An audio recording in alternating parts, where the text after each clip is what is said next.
Hola amigos y bienvenidos a Necesitas Saberlo. ¿Conocéis este proyecto? La economía del bien común. Funciona desde 2010 y busca crear un sistema económico alternativo, donde la base de todo sea precisamente no el enriquecimiento de unos pocos, como ahora ocurre, sino el bien común, la felicidad del ser humano, la justicia social y la salud, la sostenibilidad de nuestro planeta. Se basa en cuestiones muy lógicas. Podría llamarse perfectamente la economía del sentido común, porque es justo eso, sentido común, lo que falta en el actual modelo económico en el que la mayoría de las personas vivimos y del que formamos parte. Pensad que cada día, cuando compramos o no compramos algo, estamos en realidad contribuyendo a que las cosas funcionen de una u otra forma. Cada acción de compra, de hecho, es una acción política, una acción social, que tiene sus consecuencias, las conozcamos o no. Si yo compro un pantalón, un tejano, que proviene del trabajo de la mano de obra esclava o semiesclava de las grandes multinacionales del sector, estoy contribuyendo a fomentar ese tipo de vida para esas personas, ese tipo de trabajo esclavo.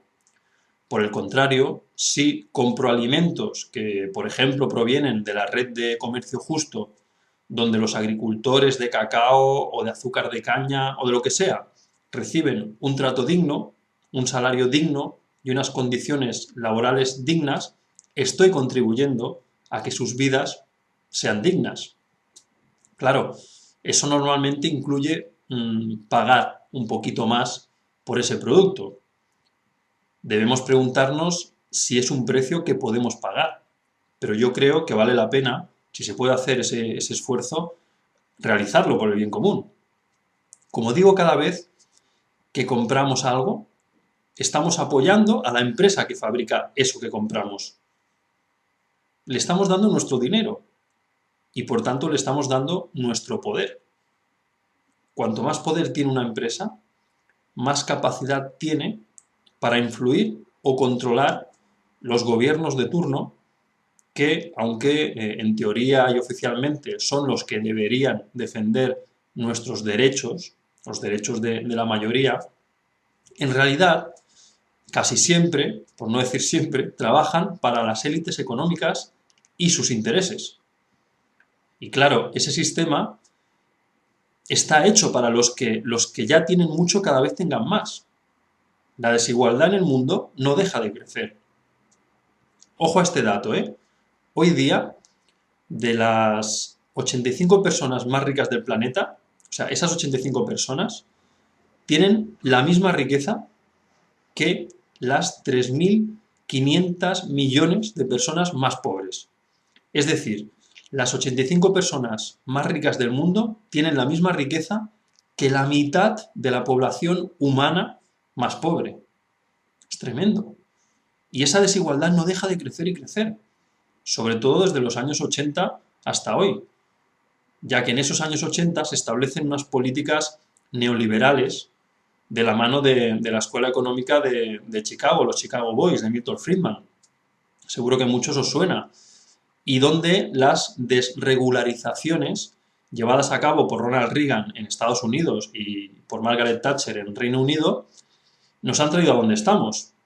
Aquella famosa frase de Reagan, de menos Estado y más mercado. Que el mercado se autorregule él solo a través de las leyes de oferta y demanda. Y que las leyes de los gobiernos no interfieran en todo este proceso. Claro, esto es muy perverso, esta lógica, porque si no hay leyes que nos defiendan a los débiles, perdón, si esas leyes no existen, por lo tanto, va a prevalecer la ley del más fuerte. Y los ciudadanos, los trabajadores, no vamos a tener nadie que nos defienda. Y no vamos a poder hacer nada contra esos grandes poderes económicos. Contra el poder de la industria militar, el poder de la industria farmacéutica, el poder de la industria energética, de la alimentaria, etcétera, etcétera. Estas industrias deciden qué leyes se aprueban, qué leyes les convienen para sus propios intereses particulares y la desigualdad crece. El planeta sufre y las consecuencias las pagamos todos. No sé si sabéis que según la OMS, la Organización Mundial de la Salud, cada año mueren en el mundo entre 9 y 10 millones de personas solo por la contaminación atmosférica. Y esta cifra, insisto, no deja de crecer, claro, porque la contaminación del aire no deja de crecer. Al final vamos a acabar todos con mascarillas, como ya ocurre en muchas partes del planeta. Igual que la contaminación de nuestras aguas. Es muy triste, muy desalentador ver cómo la acumulación de plásticos y desechos se van agrupando, como ha ocurrido en medio del Océano Pacífico. Se ha creado un lugar tan grande, una isla tan grande, que la llaman el séptimo continente, del tamaño de todo el continente africano. O sea, 1 o 2 veces Australia o 1 o 2 veces Estados Unidos. Todo de plásticos. Plásticos que acabarán, insisto, en nuestras aguas, ya están en las aguas, pero se irán disolviendo y acabarán en nuestros estómagos, si comemos pescado. La cosa no pinta bien, en realidad. Y es algo que preocupa, o creo que nos preocupa, nos debería de preocupar, pero no sabemos bien qué podemos hacer, cómo actuar, más allá de reciclar, de no gastar mucha agua, de coger el coche lo menos posible. Y estas acciones individuales ayudan, pero desde luego no van a ser la solución global. Pero no dejéis de hacerlas, por favor. Todas estas acciones, casi siempre individuales, son granitos de arena, que suman, claro, suman, pero que no responden a las urgentes necesidades actuales del planeta ni de las personas que lo habitamos. Necesitamos acciones de grupo, acciones conjuntas, nuevos sistemas organizados para mejorar las cosas. Y para ello se ideó en 2010 este movimiento, este proyecto del que hoy hablamos, la economía del bien común. Su autor, el economista austriaco Christian Felber, es el ideólogo, y este movimiento desde su inicio no para de crecer, a pesar, y hay que decirlo, de que los medios de comunicación masivos no han ayudado demasiado.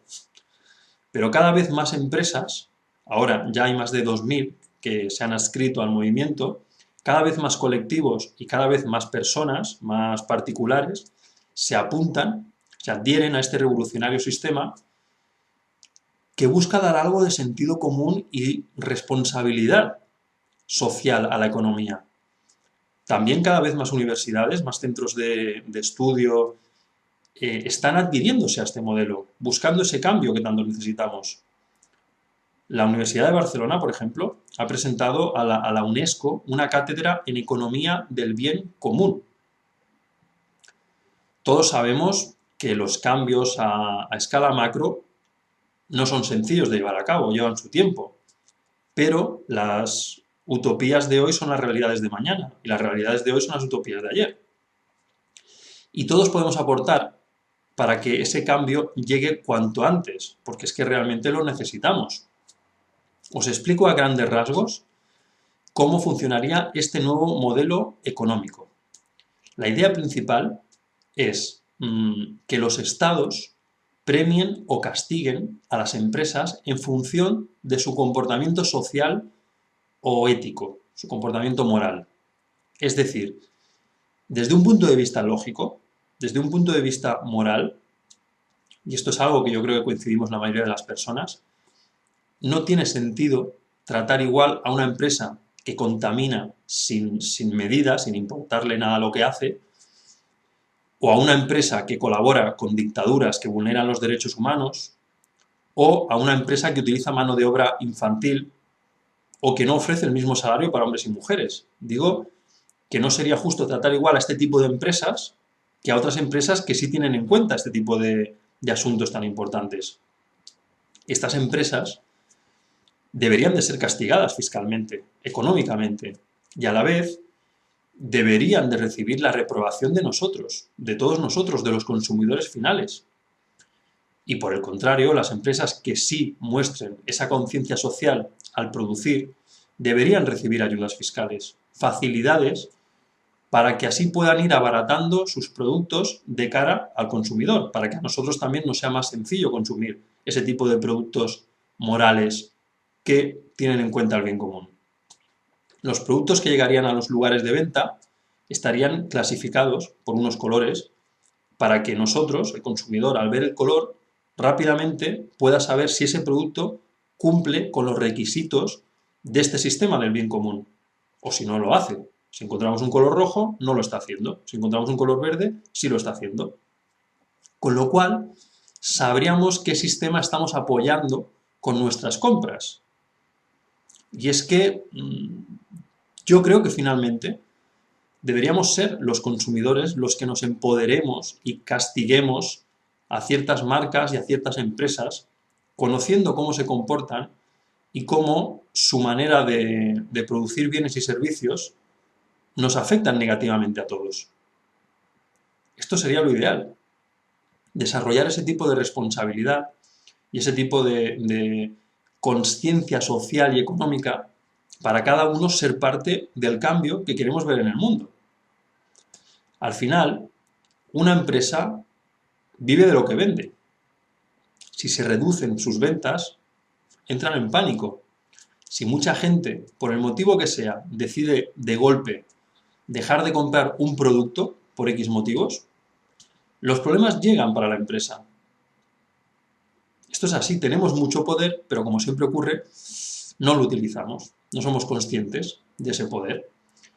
Ahora os hablo de memoria, pero ha habido muchos casos recientes en los últimos años.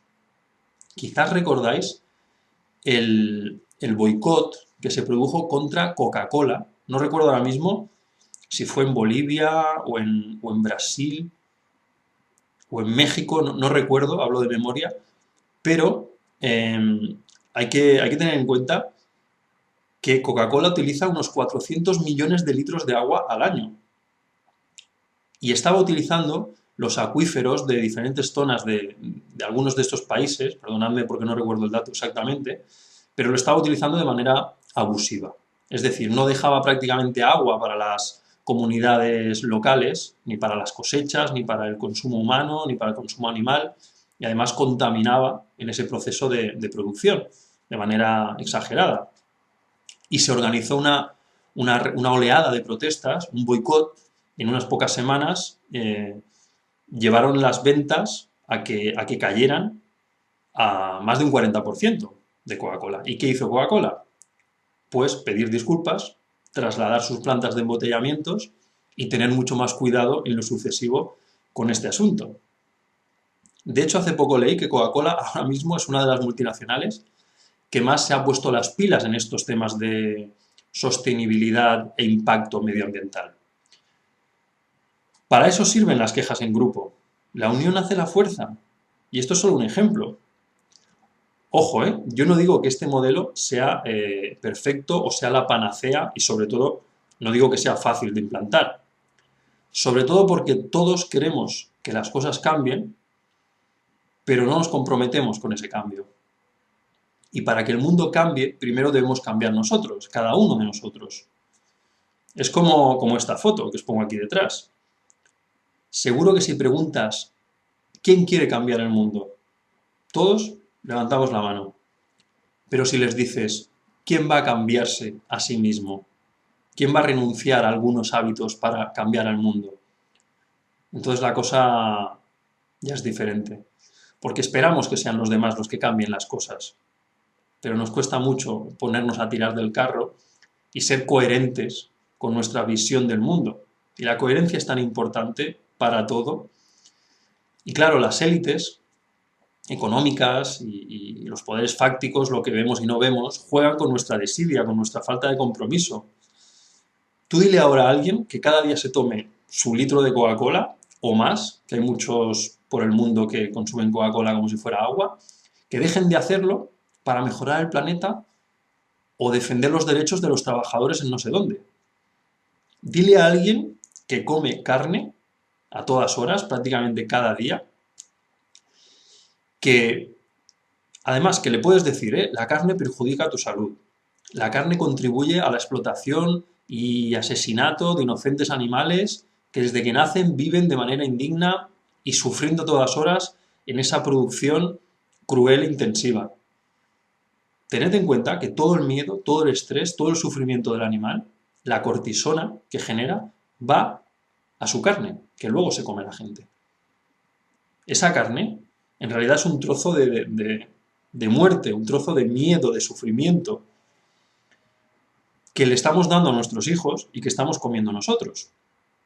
Y además la huella hídrica, el consumo de agua de todo este proceso cárnico es brutal, además de la contaminación que generan todo este tipo de producción intensiva, el metano que va a la atmósfera, los excrementos de los animales que caen a la tierra y a los acuíferos y que no se pueden asimilar por ser tantísimos. Es que tendríamos que intentar reducir o eliminar el consumo de carne. Pensad que 60.000 millones de animales se sacrifican cada año con este fin. 60.000 millones. La mayoría de las personas, si vieran las condiciones de vida de estos animales, no comerían nunca más carne, yo creo, simplemente por el daño moral que les produciría. Os invito a que veáis un documental llamado Earthlink, traducido como terrícolas, donde se explica bien todo esto. Luego os dejo el link en la descripción del vídeo. Salud individual, salud del planeta y, no menos importante, sufrimiento animal gratuito. Son razones de peso, ¿verdad? Para dejar o reducir el consumo de carne. Pero dile a alguien, no que deje, sino que reduzca la cantidad que come y te dirá, hombre, yo lo haría, pero es que no va a servir para nada. Y es verdad, pero a medias. Es decir, que una persona lo haga no va a cambiar el mundo, evidentemente. Pero cada uno debe preguntarse si quiere ser parte del cambio o no.